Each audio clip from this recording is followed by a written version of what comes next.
Auspician este programa empresas con responsabilidad vial.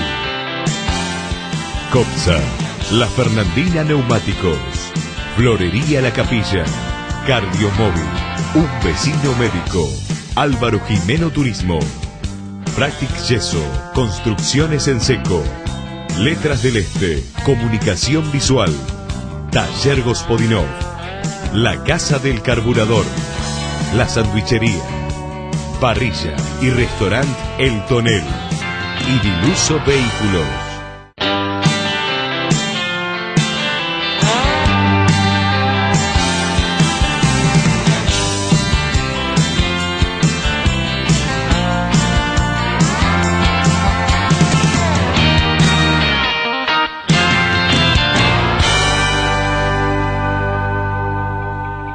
Bienvenidos a Conciencia Vial, es un gusto estar nuevamente con ustedes. Hoy vamos a estar tratando un tema que tiene que ver con una realidad que se vivió ya hace algunos días en Uruguay, un accidente muy fuerte que ocurrió en la Ruta 8 y que nos da pie para hacer un análisis de lo que son los siniestros viales. Ese será el tema central en el programa de hoy, obviamente siempre acompañado por técnicos que saben, y especialmente en el caso de hoy por un técnico que estuvo en el lugar del siniestro.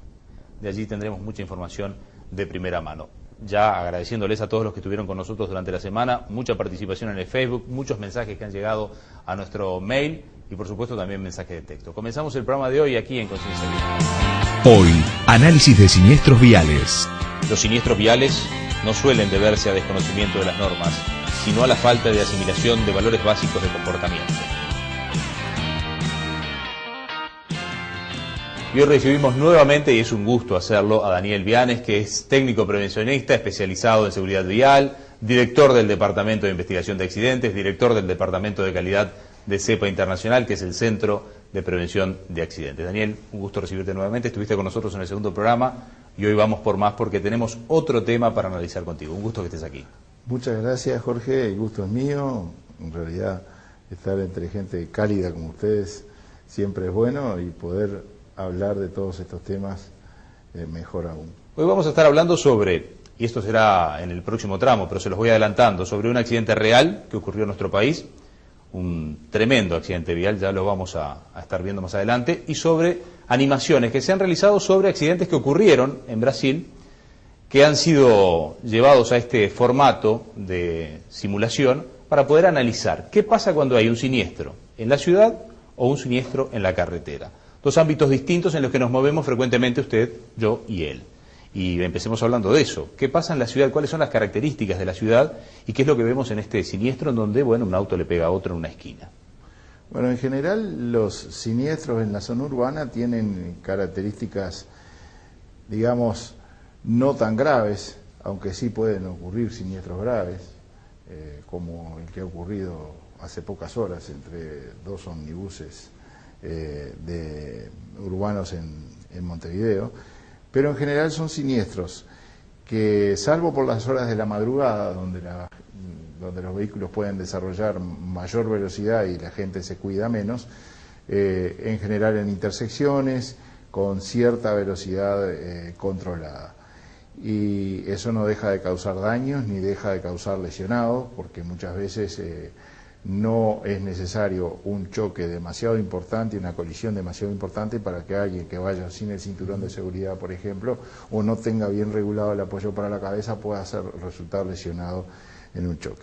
Por supuesto que hablamos de los choques de atrás, pero fundamentalmente hablamos de los choques en intersección, donde a veces en intersecciones que no están reguladas por semáforos, vehículos que vienen en diferentes direcciones tienen un punto focal de choque, digamos, en la mitad de la intersección, obviamente la gran mayoría de las veces por falta de precaución, y donde no vale contar si yo venía por la derecha o venía por la izquierda. En realidad lo que importa es la evitabilidad del siniestro, que muchas veces con una velocidad controlada se logra. Y cada esquina en la ciudad, cada esquina es un desafío. ¿Pero qué pasa en las esquinas? Vamos distraídos, nos peleamos por ver quién pasa primero, somos malos con el otro y decimos, no, yo llegué primero, me voy a tirar primero. Hay errores que cometemos involuntarios, mala visibilidad. ¿Cuáles son las causas más comunes? Todas esas que has mencionado en diferentes grados de acuerdo a la zona donde estemos transitando.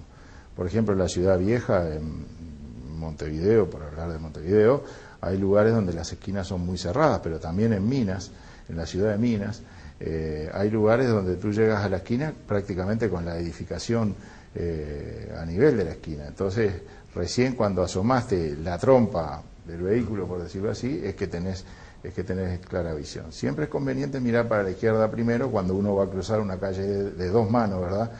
Porque no tiene que pensar en la preferencia, sino en el hecho de que el vehículo que aparece primero aparece por la izquierda. Claro.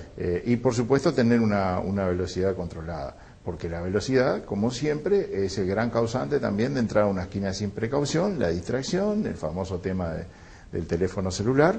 O sea, la actividad de manejo requiere muchísima atención y fundamentalmente a nivel de intersecciones es un tema que redobla, digamos, la necesidad de estar atento. Hablabas de las preferencias, casi un mito urbano esto de las preferencias. Yo voy por un lado, tengo preferencia, salvo en las avenidas importantes cuando hay un cruce y está marcado por el cartel de paso o sea el paso. ¿Cuál es la conducta a seguir? ¿Qué conducta? Bueno, la precaución, porque se me pueden tirar igual, pero ¿existe la preferencia? La preferencia existe la preferencia cuando la autoridad policial o municipal está marcando, independientemente de las luces de los semáforos, está ordenando el tránsito. Obviamente la semaforización que plantea otro tema, que es el cruce con amarilla, ¿verdad? O sea, la necesidad de ir deteniendo el vehículo cuando uno calcula que la luz va a cambiar y no apresurarse, porque eso le imprime mayor velocidad y por lo tanto posibilidad de un encontronazo bastante cierto con el otro. Después aparecen los carteles de pare y ceda el paso, que a los efectos de la reglamentación es lo mismo. Digamos, si tú tenés un cartel de pare y ceda el paso en contra, sos tan culpable en un caso como en el otro. En uno tenés que llegar y parar, en el otro tenés que llegar aminorando y si no viene nadie podés continuar. Y después la preferencia de la derecha en dos calles que ninguna de las dos tiene preferencia. Pero la preferencia la tiene que establecer uno, la prudencia, claro, digamos, la tiene que establecer uno independientemente de la preferencia que yo pueda tener en determinado momento. Sí, después que chocaste no te sirvió de nada la preferencia. ¿De qué me sirve la preferencia? Claro. Si voy a tener un choque, si voy con todos los inconvenientes que eso trae, aunque no hayan lesionados, ¿no? Entonces, mejor cuidarse, mejor ceder el paso a veces, aunque el derecho esté de nuestra parte, es una actitud sabia que hace a un conductor seguro. Cambiamos de lugar, nos vamos de la ciudad a la ruta y ahí obviamente cambia todo. Sí, por ejemplo, para mencionar algo, en la noche, en la ciudad, muchas veces, como decía, el aumento de la velocidad puede ser causante de graves siniestros. En la carretera de por sí la velocidad está siempre presente, porque obviamente, aún cumpliendo con la reglamentación, que poca gente lo hace, pero digo, circulando a 90, 100, 110 kilómetros, dependiendo de los lugares, se está circulando a muchos metros por segundo, y entonces la posibilidad de enfrentarse a un vehículo en un choque de frente, por ejemplo, en carreteras que no tienen división al medio, o la posibilidad de perder el dominio del vehículo e irse hacia afuera de la carretera, es un elemento de mucho riesgo, porque en función de la velocidad es que va a ser la deformación de los materiales del vehículo, ya sea cuando esté volcando o ya sea cuando esté chocando contra otro vehículo, o contra una columna, o contra la cabecera de un puente, o contra un guardarray.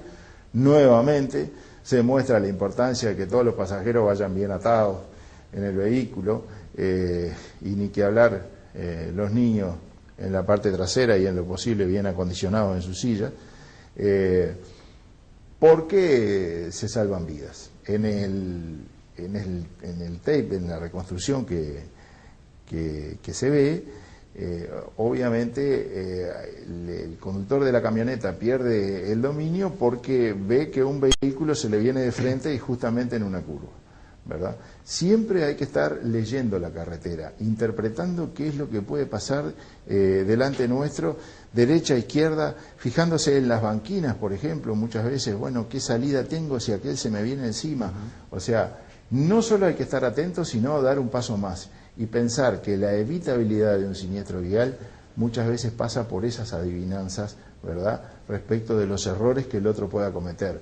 y no tanto por las cosas que nosotros venimos haciendo bien. Esta es una recreación sobre un accidente que ocurrió en Brasil, pero la ruta bien podría ser una ruta uruguaya, una curva que te deja sin visibilidad, alguien que seguramente tenía una línea amarilla que no debía tirarse, pero se tira, y el otro que lo ve muy sobre la marcha. ¿Qué es la conducta correcta? Ahí vemos un ejemplo en donde se tira hacia afuera, zafa del accidente, el choque de frente no se da, pero termina fuera de la ruta.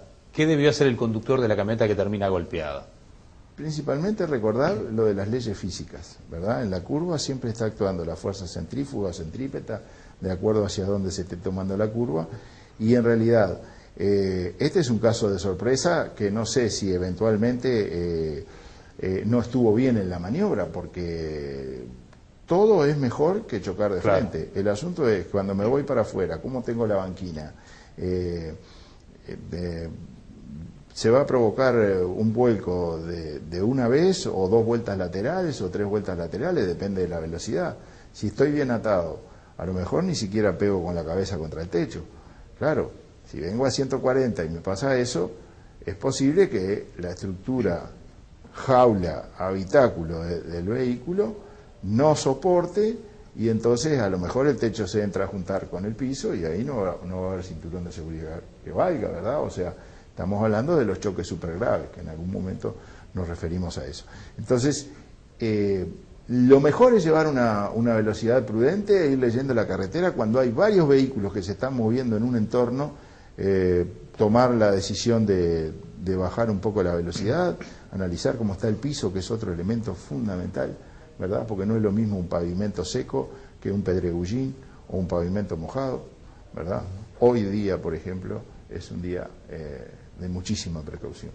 Los voy a invitar a ti también, Daniel, lo que vamos a ver a continuación. Lo vamos a comentar después de la pausa, tiene que ver con un siniestro que ocurrió en la Ruta 8, involucró a 4 camiones, algunos de ellos con zorra, una camioneta, un automóvil, ocurrió en el kilómetro 183 de la Ruta 8, dejó como el saldo a 2 muertos y varios lesionados. Se produjo sobre la hora 8, 2 camiones colisionaron de frente, luego se produjo un choque en cadena, otros vehículos que habían parado también fueron arrastrados por otro camión que llegó y que no vio que ya allí había ocurrido un accidente. En definitiva, realmente algo que conmovió a todos los uruguayos y que las condiciones del tiempo también en alguna medida propiciaron esto. Vamos a ver las imágenes, vamos a la pausa y después seguimos con este tema, porque a Daniel le voy a estar preguntando lo primero, ¿no? La primera pregunta que me surge: ¿qué pasó allí?